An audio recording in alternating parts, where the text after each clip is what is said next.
The media is fully in this because there was not one article about this. Can you imagine this? Not one. Normally, you have the biggest articles about, Britney Spears or, some totally irrelevant thing. There are campaigns and articles. But here you are basically talking about the elimination of democracy, and there was no debate in the media. So what does that tell you about the media? Maybe they are as controlled as during the times of Goebbels.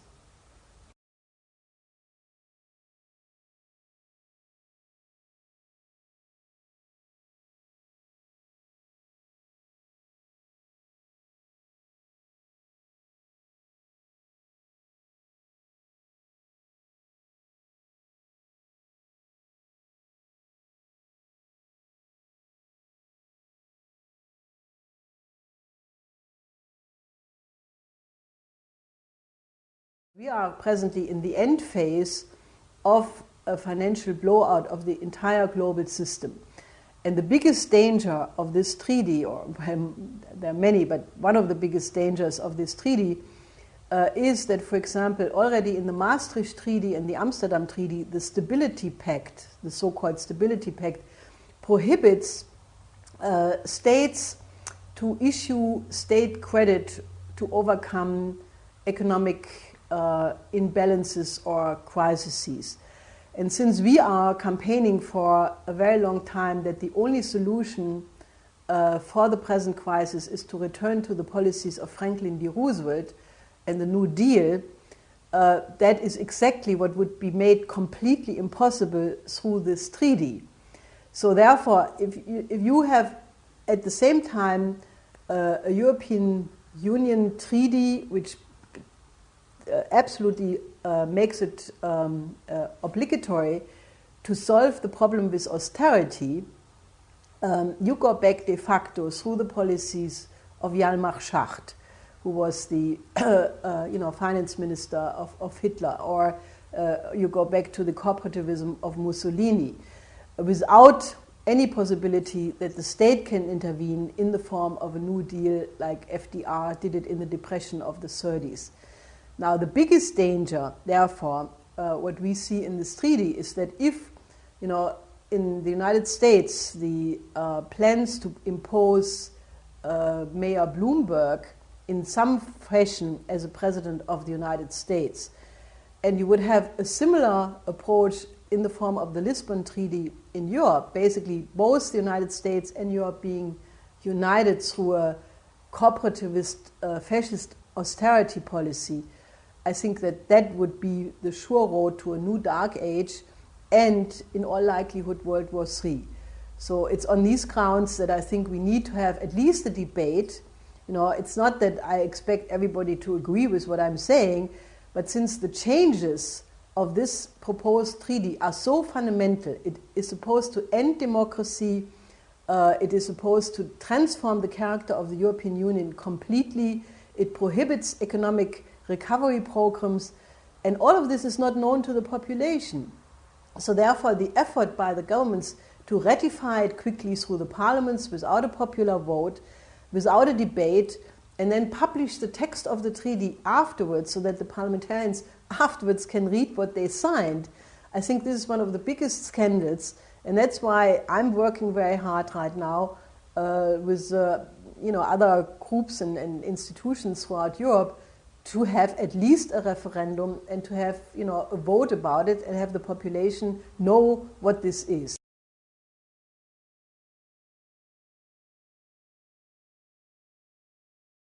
Well, first of all, it eliminates the participation of national parliaments almost completely, and even the European Parliament has only the function to be heard in hearings. There is a thing called the General Clause, which basically says that except foreign policy and security policy, every area of politics, let it be customs, fishing, internal policies, labor, trade, just everything, would all be decided by Brussels and given in the form of guidelines to the national parliaments So basically, if you really look at it directly, you can forget voting, because it doesn't matter anymore what government and what party you vote, because the policy is being defined in Brussels. Now, even worse is the so-called solidarity clause, which, according also to the legal opinion of these professors, which I studied and looked at, and I came to the conclusion that they're absolutely right, that under the pretext of terrorist activities in any country, or even third countries, that all the countries who have signed the treaty or ratified the treaty must come to the solidarity of everybody else if there is a majority vote by the European Council. Now that means that, for example, countries who do not agree for one reason or another, they have no more veto power. The majority rule decides of what will happen, and naturally this is a very, very dangerous development, because it obliges the member countries for armament, to modernize their army and their military. It forces them to even deploy, as I said, in out-of-area regions. And given the fact that 22 of the 27 European Union member countries are at the same time members of NATO, where you also have a solidarity clause, that you have an almost total inter-networking of these two treaties, NATO and the new European Union, which has de facto turned into a defense alliance. Now, only after I really thought about that aspect, it became totally clear to me why, for example, Russia, since several years, has equated the expansion of NATO eastward with the extension of the European Union eastward. Russia regards both of these things as an encirclement policy, and it's just a very dangerous development given the present condition of the world.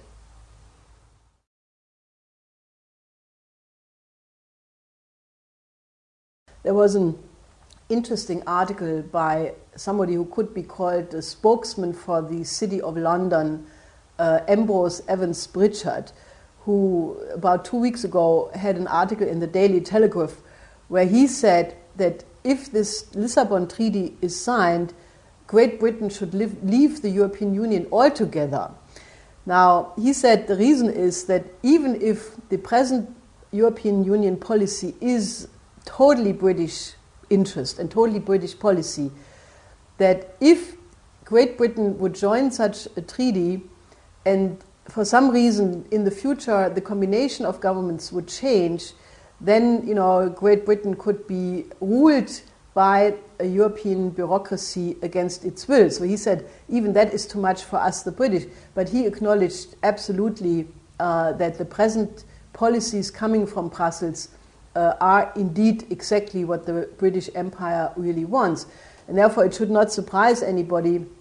that Gordon Brown, together with Sarkozy, are campaigning very heavily for the presidency of Blair. See, one of the atrocities of this new European treaty is that it wants to have the office of the president changed to be, or a new office where the president would have a 2.5-year time in office and have rather far-reaching powers to initiate policies, to eliminate policies, and they want Blair to be such a first president who obviously would have a big role in shaping this office of the presidency. Now, given the fact that Blair was the author of the Iraq War, which, as everybody now knows, was based completely on lies, and he has been very outspoken for a new war against Iran, I think that this would be really very, very dangerous and put Europe on a confrontationist course, which would be the possible war to World War III. So I think that it really fits the British interest completely. Now, I fully agree with Charles de Gaulle, who basically said what we need is an alliance of national sovereign governments in Europe who work together both bilaterally and multilaterally, but without the imposition of a supranational bureaucracy which is not accountable to anybody. So I think the future of Europe should be indeed an alliance of perfectly sovereign nation states who, however, are allied for a greater good, namely the common aims of mankind, of the development of the world as a whole. And I think that de Gaulle, by the way, who many times vetoed the entering of Great Britain into the European Union, had his good reasons to do so. Maybe we should go back to the policies of de Gaulle and disinvite Great Britain from being in the European alliance, because I don't think that the present British Empire does fit with Europe. If you look at the prehistory of World War I, for example, it was not nation states which caused this war, but it was the Austro-Hungarian Empire, the Russian Empire, the British Empire, and the stupid German emperor. So it was empires fighting each other and not nation states. Now, the nation state, even if it's slandered a lot nowadays, it is one of the most important accomplishments of modern history. It was only in the 15th century that a condition ended where all policies was normally made by privileged minorities, oligarchies, nobility, who pursued their own interest. And it was only in the 15th century, through the combination of Louis XI in France, through the Italian Renaissance, and through the writings of one of my favorite philosophers, Nicolaus Cusanus, that the idea emerged that the state is only legitimate when it protects the common good of the people. And this is a very important idea. So today, those people who want to return to the condition before the nation state, where everything is privatized, like it was in the 14th century. I mean, people have to not be fooled by the label, because if you privatize everything, if you don't have a state anymore to protect the common good of the people, especially in times of a crisis, you actually go back to feudalism. If you look at the European Union Treaty, which in part the present text was formulated by such people like Amato, the present interior minister from Italy, he openly says he wants to go back to a pre-Hobbes order. The 14th century, the Middle Ages, he says the Middle Ages was beautiful, people were much better off, everything was much cleaner. Well, that may be the case for 1% of the people, but the majority, 99% of the people were poor, they died early, they had no health care, they were illiterate. So, people are really pushing a new dark age with a lot of privileges for a tiny minority, and that is really the truth of the matter.